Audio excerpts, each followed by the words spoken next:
a todos, bienvenidos a este nuevo episodio de Tiza y Memoria. El día de hoy, como maestras, nos convoca un tema muy importante y es cómo ha cambiado la educación sostenible y por qué es importante el día de hoy. Junto a mis compañeras Viviana y Astrid estaremos abordando este tema desde una mirada de evolución, cómo este ha surgido desde una preocupación a convertirse en una propuesta de transformación social y decolonial para nuestra región. Bueno, buenas tardes compañeras, yo soy Viviana y hoy vamos entonces a contarles a todos nuestros televidentes cómo ha cambiado esta idea de sostenibilidad con el tiempo, porque no siempre ha sido la misma, como la estamos entendiendo el día de hoy, entonces pendientes. Hola a todos, yo soy Astrid y con mis compañeras vamos a hacer un recorrido sencillo por esta historia de la educación sostenible, pero también desde una mirada mucho más cercana de nuestra realidad en América Latina. Así que este episodio de Tiza y Memoria lo vamos a dividir en 4 momentos para que todo sea un poco más claro. Claro que sí, Astrid. Vamos a partir entonces de la siguiente pregunta. ¿De dónde viene todo esto y cómo surgen todos estos asuntos de educación sostenible? Bueno, les cuento entonces que todo empezó a tomar esta fuerza en 1972 en una reunión muy importante llamada la Conferencia de Estocolmo, convocada por la ONU. Allí por primera vez se habla a nivel mundial de cuidar el planeta como una responsabilidad compartida entre todos. Claro que sí, Viviana. También en el año 1987 aparece algo clave y es el informe de Brundtland titulado Nuestro futuro común, elaborado por la Comisión Mundial sobre el Medio Ambiente y el Desarrollo de las Naciones Unidas. Allí se define entonces el concepto de desarrollo sostenible como algo que es satisfacer lo que necesitamos hoy y sin afectar las futuras generaciones. Pero en este momento todavía se pensaba mucho desde lo económico, así que pensar en cómo abordar o poner en práctica dicho concepto era muy complejo. Es una lástima que siga pensando más en lo económico que en poder mejorar estos procesos para que realmente sea sostenible, ¿cierto? Así que luego en 1992, en esta línea del tiempo, en Río de Janeiro se creó la famosa Agenda 21, que incluyó bases para formar el rol de los niños, para fortalecer ese rol de los niños, de las mujeres y de las comunidades indígenas en la gestión de recursos. Ya se entonces propendía porque existiesen recursos para estas poblaciones. En esta cumbre entonces participaron 179 países. También participaron líderes políticos y organizaciones sociales, científicos, todos buscando entonces ideas para poder aportar a estas necesidades y a estas poblaciones. Es muy importante también, compañera, resaltar que en el año 2000 aparecen los objetivos del milenio. Estos objetivos buscan también que todos los niños pudieran ir a la escuela, acercarse un poco entonces al concepto de igualdad. Situación que todavía había que replantear, puesto que era algo muy difícil pensar en que todos y para todos existieran las mismas condiciones. Era un tema un poco complejo en cuanto a la disposición de los recursos, ¿cierto? Entonces es importante también resaltar que aunque fuese un objetivo, era algo difícil de conseguir. Sí, Sara. Es por eso que a partir de los años 90 y a principios del año 2000, América Latina empezó pues como a cuestionarse ese modelo de desarrollo convencional y pensaban cómo considerarlo una forma de colonialismo que generaba, en vez de mejorías, mal desarrollo, pensando en alineación e inequidad. Eso se trataba de eso. Por ejemplo, la que mencionábamos frente al acceso a educación para todos los niños y las niñas, no se da. Entonces ahí lo que se veía no era que había desarrollos o avances, sino que había mal desarrollo. Claro que sí, Astrid. Entonces es aquí donde surge este tema del buen vivir, ¿cierto? No como un desarrollo alternativo, sino como una alternativa al desarrollo mismo. En este concepto, arraigado en saberes indígenas, el buen vivir no es simplemente desarrollarse mejor, es sino pensar en una vida de otra forma, una vida de vivir equilibradamente con la naturaleza y todo lo que nos rodea. Qué bonito eso. Este concepto viene de pueblos indígenas y fue tan importante que países como Ecuador en el 2008 y Bolivia en 2009 lo incluyeron en las constituciones políticas. Muy importante. Sí, bien importante, incluso muchachas, algo muy fuerte entre estas discusiones que se fueron permeando fue reconocer que la naturaleza también tiene derechos. Pues, ¿cómo que la naturaleza tiene derechos? Entonces, bajo esta mirada, la educación debe ser decolonial y orientarse a la reciprocidad y la unidad en la diversidad, generando estrategias para poder entonces conservarla.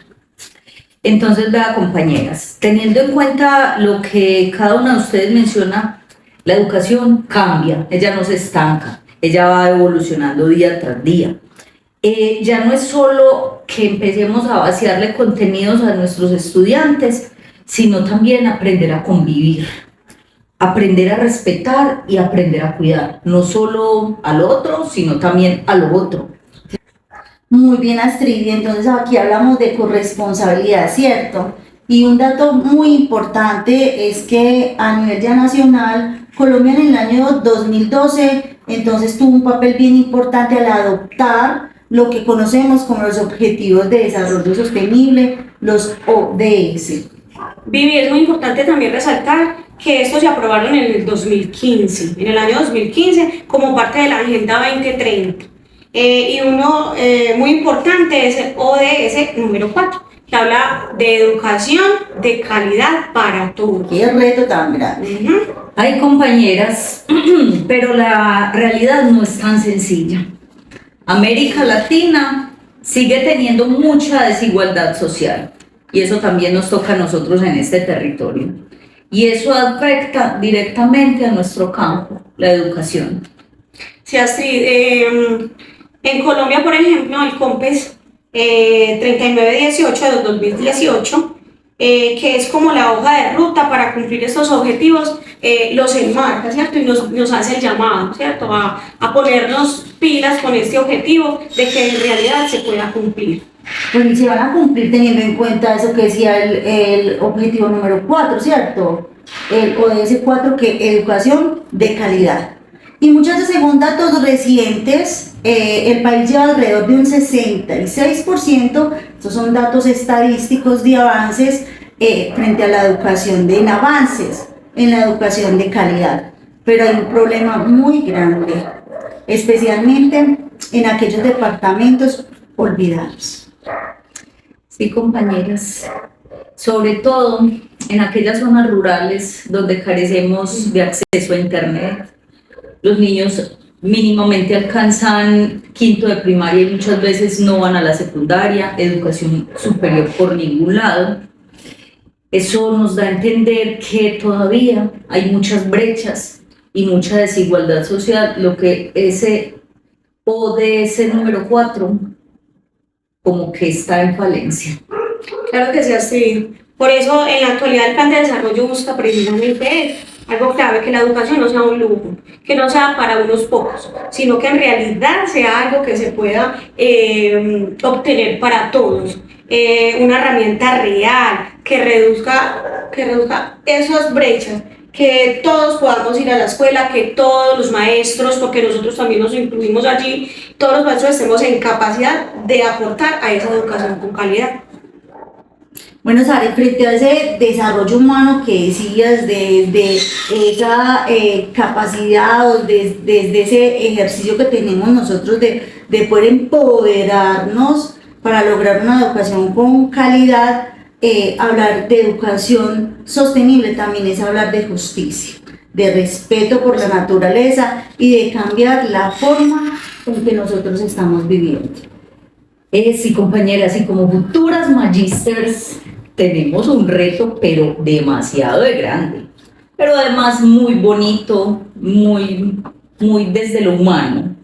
Enseñar a estos nuestros estudiantes desde esa conciencia, desde el cuidado y el respeto por la diversidad que hay en nuestros territorios. Así que desde la Institución Educativa Normal Superior Amagá, desde la Benjamín Correa y desde la sede de Sinipaná, debemos de pensar en poner un granito de arena para seguir haciendo estas tareas, de sensibilizar a nuestros pequeños, que ellos crezcan con un gran sentido de pertenencia por todo aquello que los rodea, por su territorio, que se empoderen, que amen y que cuiden esas comunidades en las que viven y en las que convergen. Así, no solamente eso, es importante también resaltar que nosotros como maestras debemos de pensar en que los niños también tienen la capacidad de pensar y pensar de forma crítica, ¿cierto? En pensar en estrategias que les ayuden no a irse para la ciudad para hacer posibles sus sueños, sino que también desde su territorio puedan también encaminar estrategias que ayuden al avance precisamente de su tierra, de poder mejorar, de cada día hacerlo mejor, pero sin hacerle daño a esos recursos naturales. Ahí estamos hablando de educación crítica, muchachas. Bueno, queridos televidentes, muchas gracias por acompañarnos en este capítulo que denominamos ¿Cómo ha cambiado la educación sostenible y por qué nos importa hoy? Dejando entonces estas reflexiones con mis compañeras tan profundas y tareas retadoras, chicas, no solo a nosotras como maestras, sino también a ustedes, queridos televidentes, que nos ven en cada una de sus realidades y cómo desde allí deben ustedes aportar de una manera práctica frente al desarrollo de una calidad de vida sostenible, en justicia consigo mismo, con el otro y con lo otro. Nos vemos entonces en un próximo episodio, en un próximo capítulo de Tiza y Memoria.